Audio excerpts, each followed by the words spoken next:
All right, hello everyone. Hopefully my intro and my voice don't absolutely destroy your eardrums.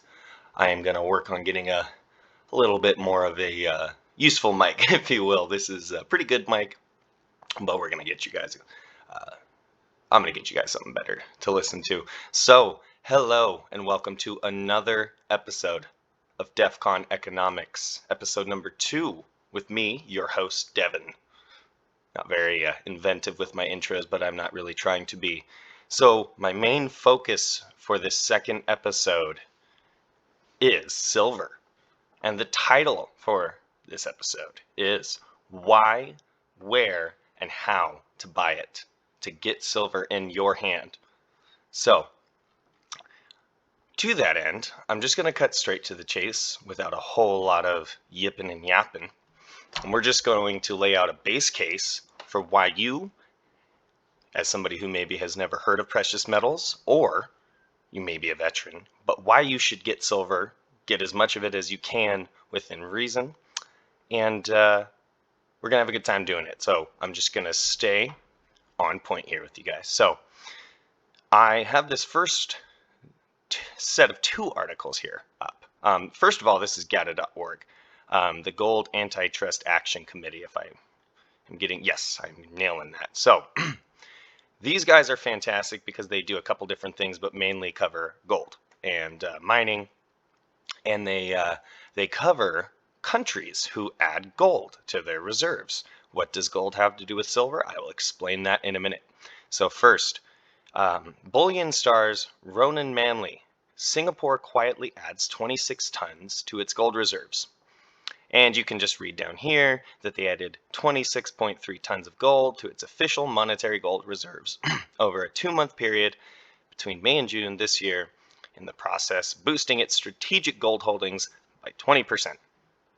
And that's a lot of gold right there. But wait till just wait. So here's another little article I want to draw your attention to. China's October net gold imports via Hong Kong hit 3-year high.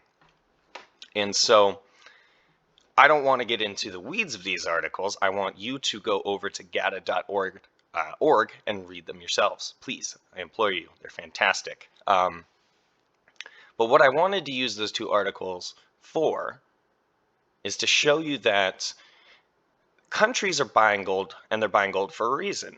And they're buying gold because they understand and they know that gold is the anti-debt unit, okay?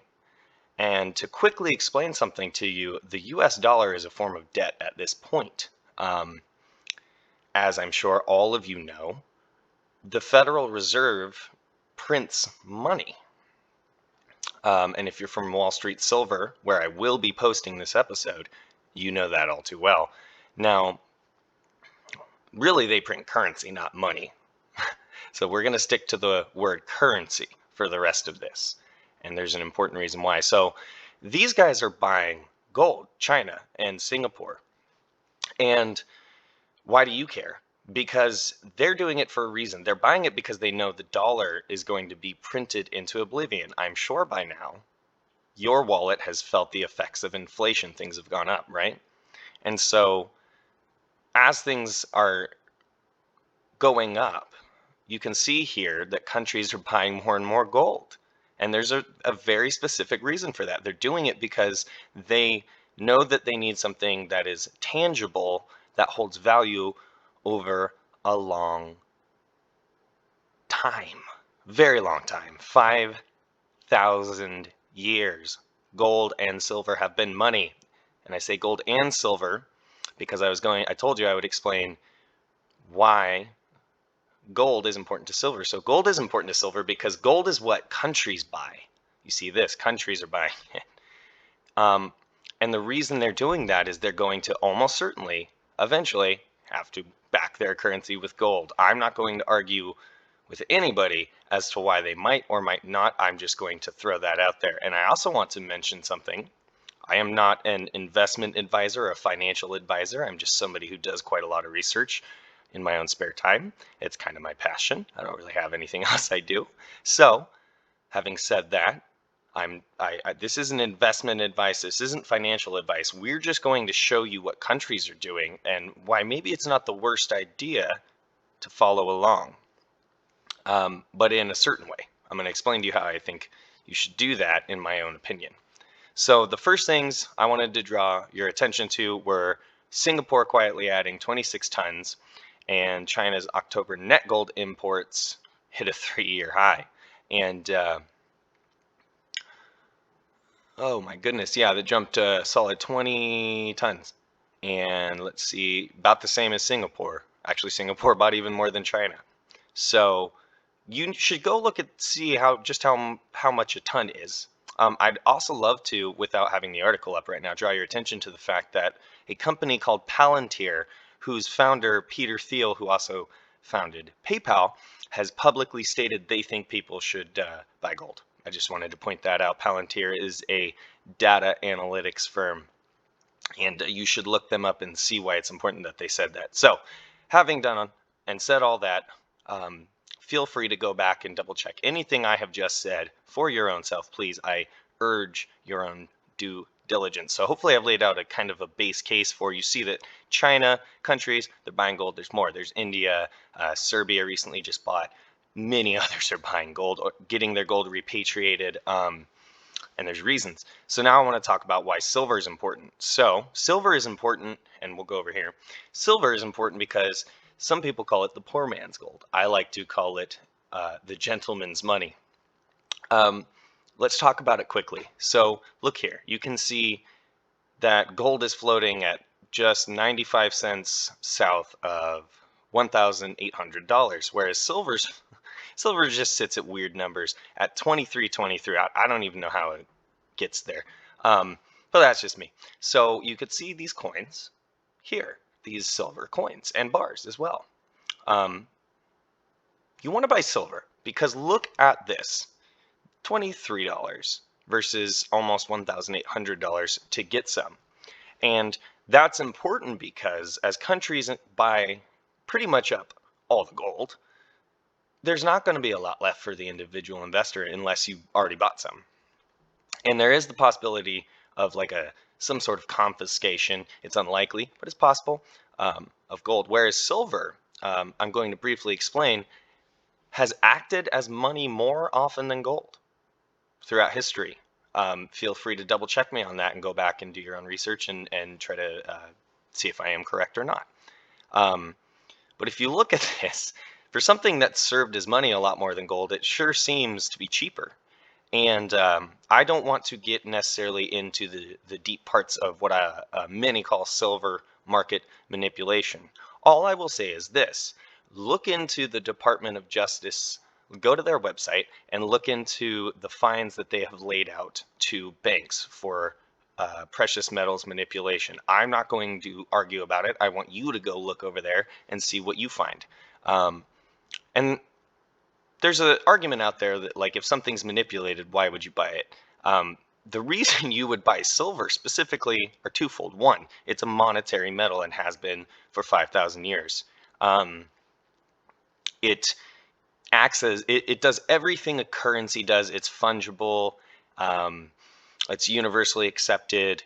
It has equal measures and weights and values, but it is a money because it holds value over long periods of time. However, some people would argue with me over that and say, well, silver's tried to make it all the way up to 50 and then dropped all the way back down to like $8, buddy. So I'm not buying what you're selling. And that's perfectly fine.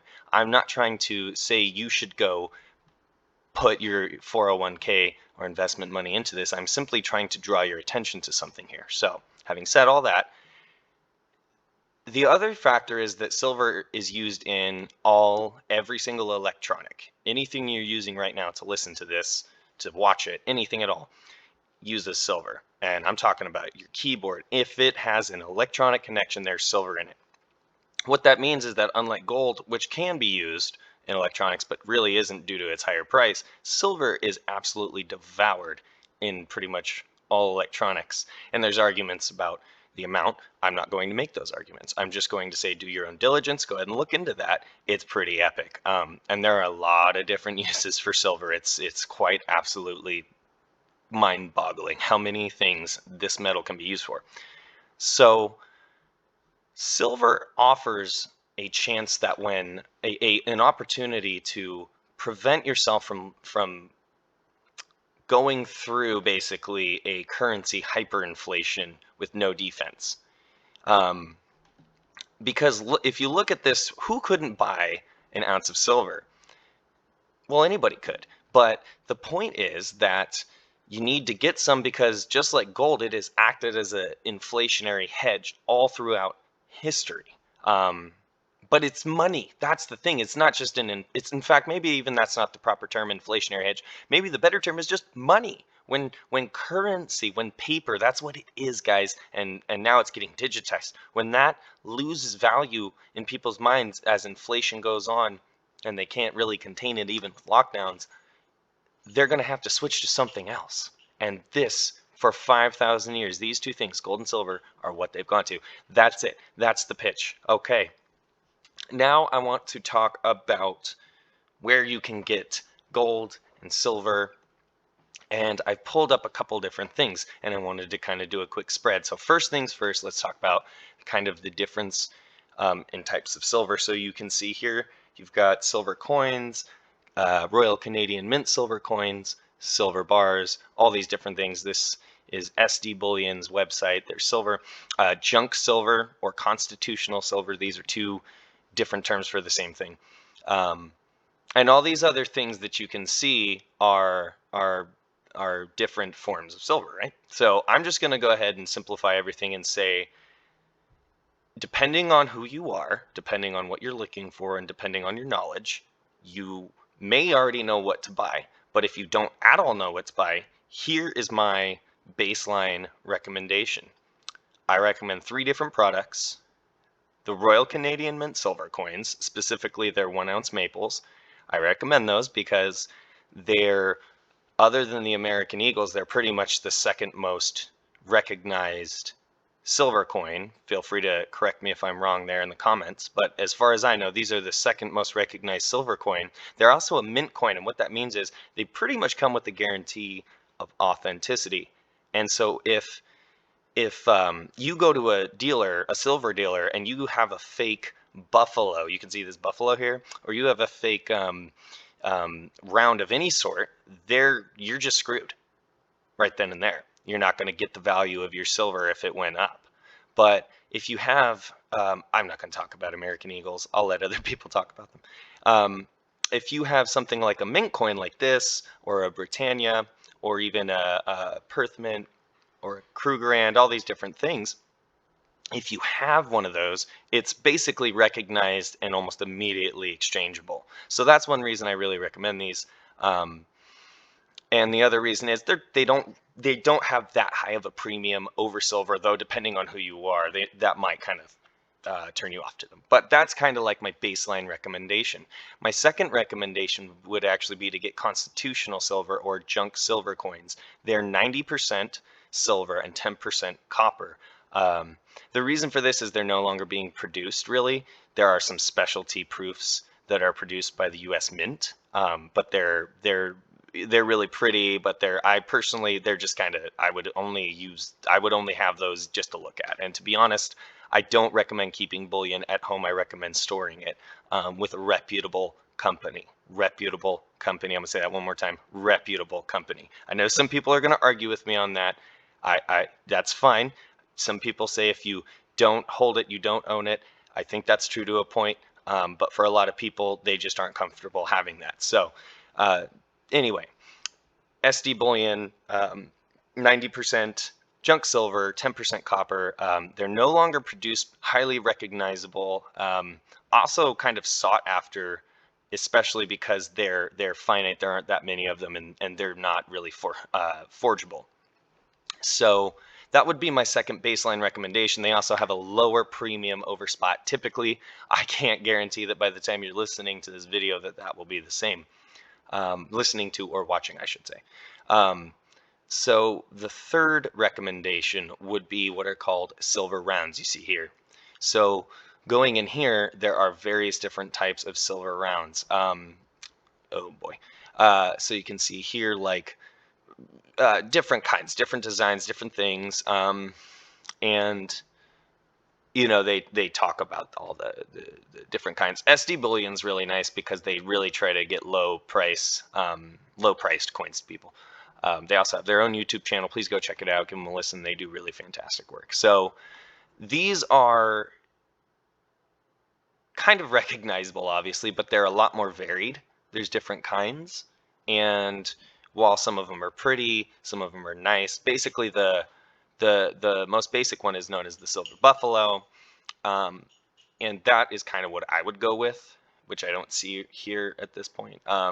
That's what I would go with, though. If you can find just a regular Silver Buffalo, if you're going for generics, they're kind of easy and typically accepted. Since I couldn't find it in the silver rounds, you can see it here, right there. So those are the three main types. The Royal Canadian Silver Mint Basic Maples, you can see they have a much more kind of like, that's close to what the real design looks like. It's very exquisite. It's gorgeous. I would argue it's far prettier than these coins here that I don't really like very much because they're premiums.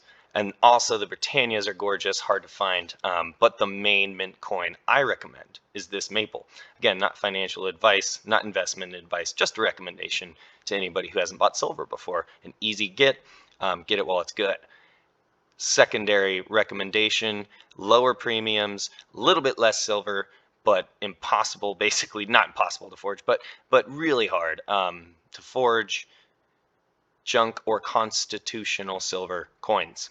Why constitutional? Because they were based in the Constitution of the US, where it actually says only gold and silver shall be money. Please feel free to go back and check me on that. Then silver buffaloes, basically, in my opinion, are kind of, or sunshine minting also is basically actually the standard. But I really like the buffaloes as far as like they're pretty consistently available. But the sunshine minting ones are fantastic. In fact, if I understand correctly, Sunshine Mint provides the blanks to a lot of the US Mint coin series. So those are my three quick recommendations on like the types of silver you should get. I just really want that to serve as a baseline for everybody, a quick explanation as to why. Remember that the silver rounds may just be a little bit more of a hassle in terms of getting them assayed and or verified for authenticity, because various different mints make them and they might be the easiest one possibly to forge. So I've got 3 different online dealers. Actually, Miles Franklin isn't necessarily online, and I wanted to show you that you can buy silver online, but I don't actually personally recommend that as far as like doing it via credit card or debit card or anything like that, because those are very easy, you know, these days to get a hold of through hacks and this and that information and where things are. And you know, you could have it is as out there as it sounds, you could have hacker mobs coming after people. I doubt that would be a thing, but you know what, I like to play safe with certain things with my silver. That's why I don't store it at home. So that is you know, the primer on the types of silver I would recommend. There's other types you can look into. There's a lot of other videos out there. Stansberry Research did one with a guy named Mark Yaxley, if I'm getting his name correctly. Strategic Wealth Preservation is the company. They talk a lot about what to buy. He does a lot better of a job getting into the weeds. I recommend that video to you. So I just want to show you, here is AppMex. They're kind of the one of the bigger names, if you will. Like a lot of people just use AppMex and go to them. They're fairly reputable. I haven't really heard much in the way of negativity about them. You can see they pretty much carry the same things as SD Bullion. Very easy, as far as I know of, to go through and get your silver.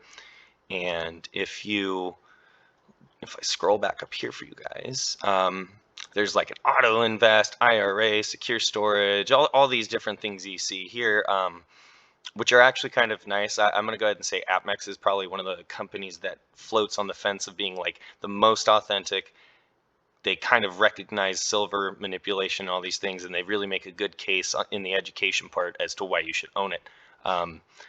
It's similar to what I was saying earlier. You'll find a lot of the same things I said are here in their education area. So yeah, you can see these guys, similar pricing mechanisms. They offer similar things: mint coins, silver rounds, perf mints, movie and license. Personally, I'm going to go ahead and say stay away from these because the premiums are just absolutely ridiculous.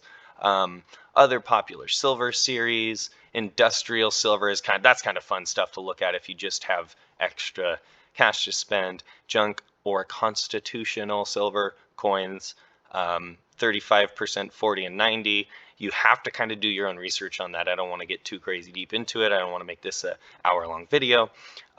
Mexican mint silver Libertads are gorgeous. They're not like they don't have the most shine on them, but they're absolutely just wonderfully designed. So you can also see they sell platinum and palladium and gold. So as I scroll over or switch over here to Miles Franklin, I want to make one quick point. I'm not against gold or saying nobody should get gold. Get gold if you want to.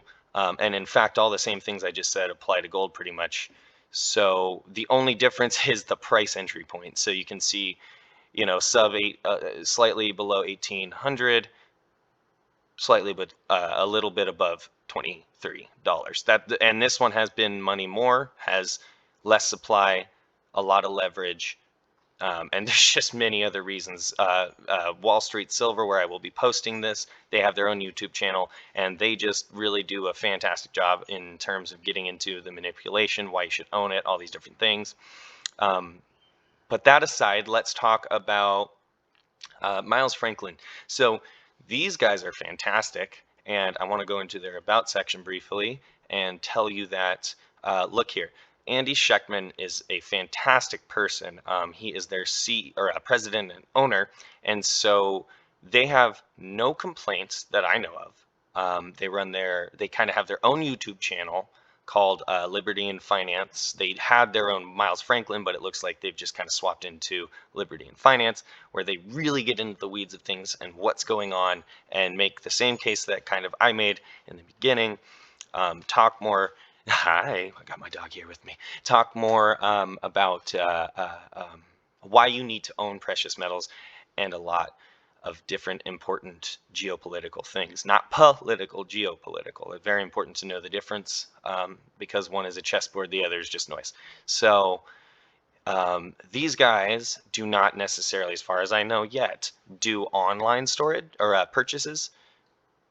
Let me see if I'm wrong here. Yeah, so they currently do a call for price, and to even see if they have any.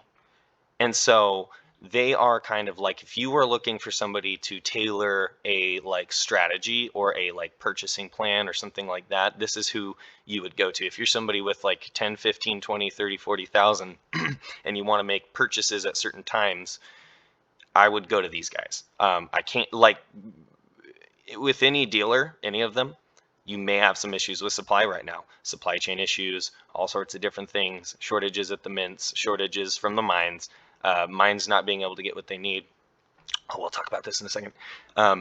But these guys have, Miles Franklin, Andy has done a really good job of just getting ahead of the curve and seeing what was coming, making sure they were stocked up and could offer pretty much the cheapest silver that I know of, although I know at times SD Bullion and others are actually a little bit cheaper, which is good. You want competition. You want people competing for your dollar, which is your energy. So it's energy you spent to get the dollar. So these guys, they do gold, they do silver, they do other stuff. They're wonderful people, very warm, very inviting, very kind. They answer questions, very patient. So by the way, I haven't even ever ordered from these guys. I follow Andy as a person who actually will be having on my channel, and I couldn't be more excited for. And I just think him and his crew are fantastic. If they haven't had a complaint, I can't even find one. I'm trying to find anything, and I can't. You guys get out there, find it if you can. But these are the big boys, in my opinion, of getting into serious help and just getting it in your hand or properly stored. These are the people I would trust to store the metals. Also, the major other reason I recommend them, they are the only Minnesota licensed bullion dealer, and Minnesota requires some extremely stringent conditions to be a bullion dealer, and it protects every customer anywhere they go they can ship to. So look into that yourself and see why that's just so awesome. All right, enough of that. So now we've got 3 places you can get silver from. Hopefully I made a semi-decent case as to why you should own it. Just a quick overview. These 2 things here, glint and kinesis, I'm not going to make any kind of recommendation about. I'm just going to draw your attention to them momentarily. Kinesis is run by Andrew McGuire and a couple of other people.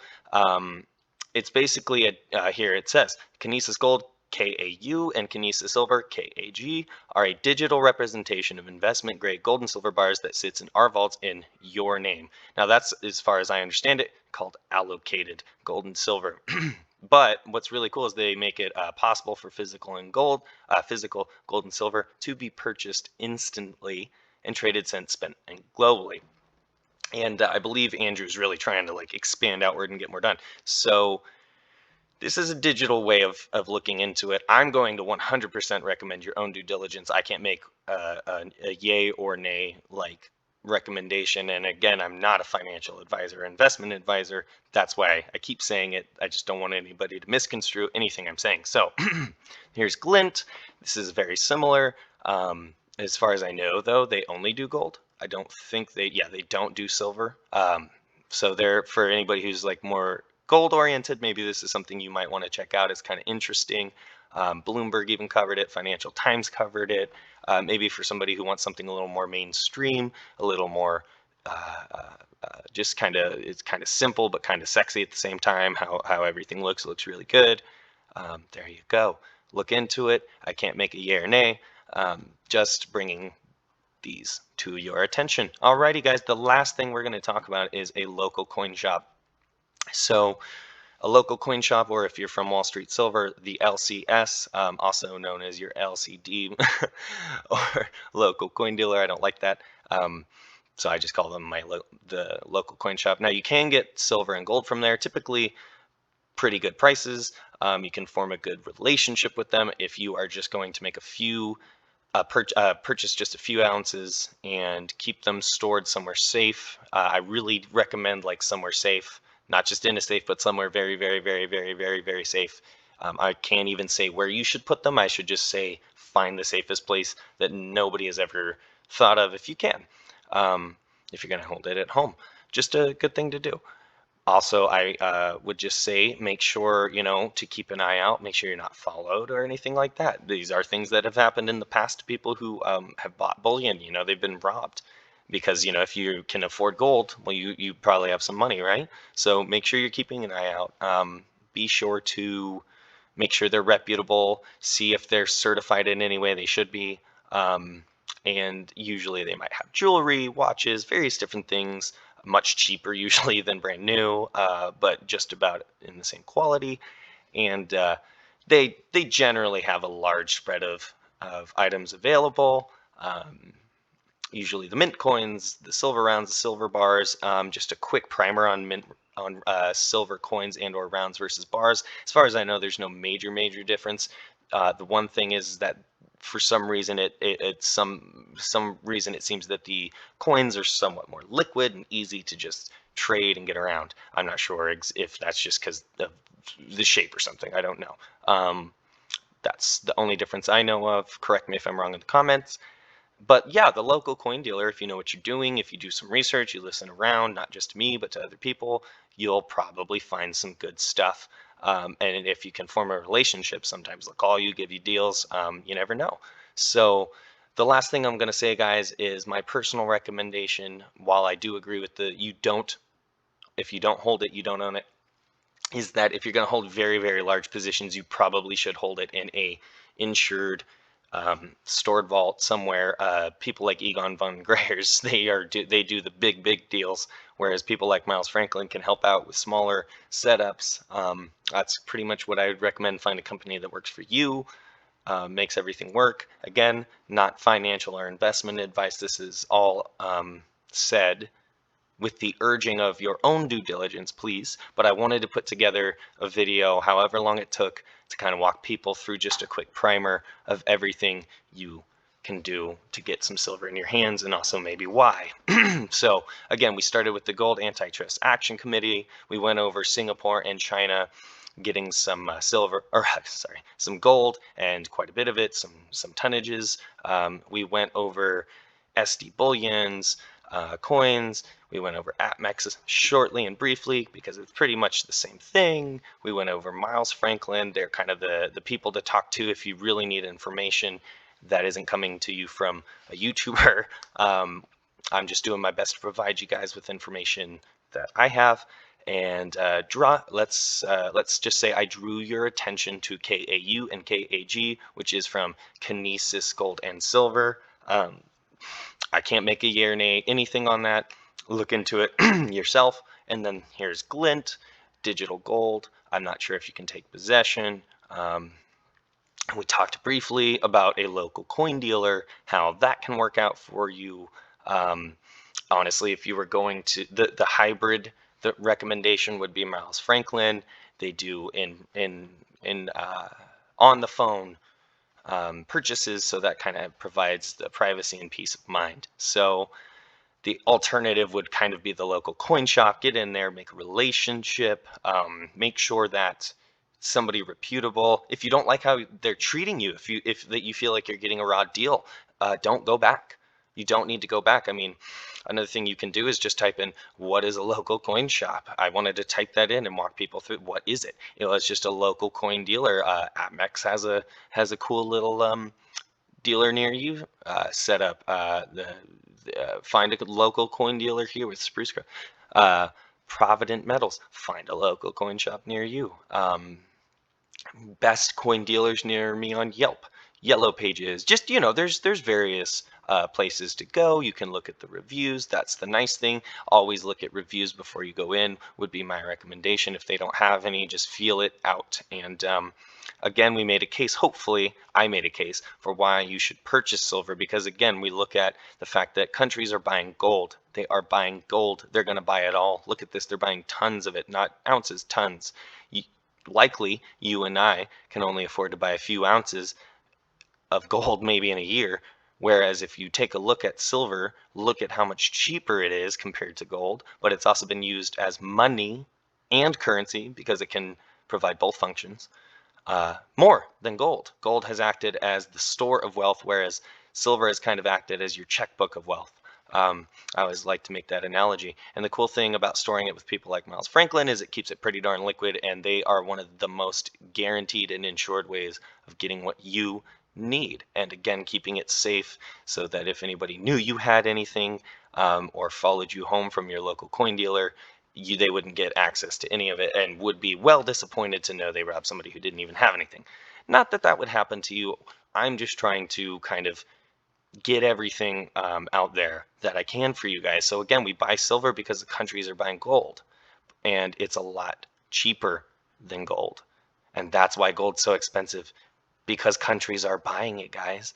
They're buying it for a reason. You need to go back and do some research on how the US dollar used to be backed with gold and silver, how those dollars used to be claim checks on silver and gold. I'm going to do a video hopefully this Monday with Chris Marcus of Arcadia Economics, where we're going to kind of go over silver, specifically market manipulation, the banks, buyer beware. He may go off. I gave him full, I want him to have at it, and we're going to have at it. If I have to put it on an alternative video platform, that is fine. So hopefully everybody, I got something useful to you. I made a base case for why you should buy silver and even look at gold too. I hopefully did a good job explaining where and why, a couple of unique ways to look at it. 3 different places to get it from, all competitors, so that you know I'm not worried about, you know, who you should buy from. It's just, you know, get out there, do some due diligence, call these guys, call SD Bullion, call them, go into your local coin shop, or check this kind of stuff out. I don't know anything about it, to be honest. And gata.org is just a fantastic resource for any kind of precious metals, information, news, you name it. So, having said all that, I want to end on this particular note. Singapore didn't buy gold for no reason. China has not bought gold for random purposes. Serbia did not buy gold randomly. People are not buying gold randomly. This is not happening by chance or coincidence. And I'm really trying to draw your attention to that. We used to back our currency with gold and silver, which are money. There is a difference. One does not have to be a long-term store of value. The other does. So hopefully I made a good case. Hopefully I walked everybody kind of through what options are out there, the bars, the coins. As far as the bars, I honestly can't offer much information. They just seem to be just slightly less liquid. That's all I can say. Some people seem to want them less. Some people seem to want them more. I see a lot more coins than I do bars. That's just me. Hopefully I gave you a good idea of the types. My personal recommendation being the maple or the junk or constitutional silver coins, along with the Sunshine Mint and Buffaloes. I recommend Sunshine Mint because they do a authentication little process. So it's basically like the maple leaf of rounds. So with all that said, everybody, thank you so much for listening. If you made it all the way to the end, fantastic. Hopefully this wasn't an information blitz, but rather a nice little primer for you and why you need to get it. If you're already on board, hopefully this showed you kind of where you can get it, who you can get it from. There's far more resources than this. Get out there and do your own research. I always recommend, but hopefully this operated as a little spread for you to look at. So last things last, I will be speaking hopefully with Chris Marcus on November 29th. Getting that out to you guys as soon as it'll upload, as soon as it'll record, and as soon as everything goes smoothly with the recording process. And hopefully my next guest will be Andy Scheckman. If not, I'm reaching out to tons of people all the time, trying to get people who know a lot more than me on the channel who can help you. So the last thing I want to say is thank you so much for listening. You're beautiful. Don't forget that. It's a miracle you exist. Get yourself some silver and gold. This is, again, not financial or investment advice. This is simply my own recommendation because look at what countries are doing. Don't listen to what you're hearing out there. Just look at what people do. You know the old adage, look at what people do, not what they say. Well, look at what China and Singapore and other countries like Serbia and Germany, many countries, look at what they're doing. If they are buying all the gold, this will be next. I promise. This is the next monetary medal. So, having said all that, thank you again. This is Devin with Defcon Economics, where we're going to get you solutions as fast as we can and get guests who know what they're talking about on for you. Thank you again for listening. This is Devin signing off.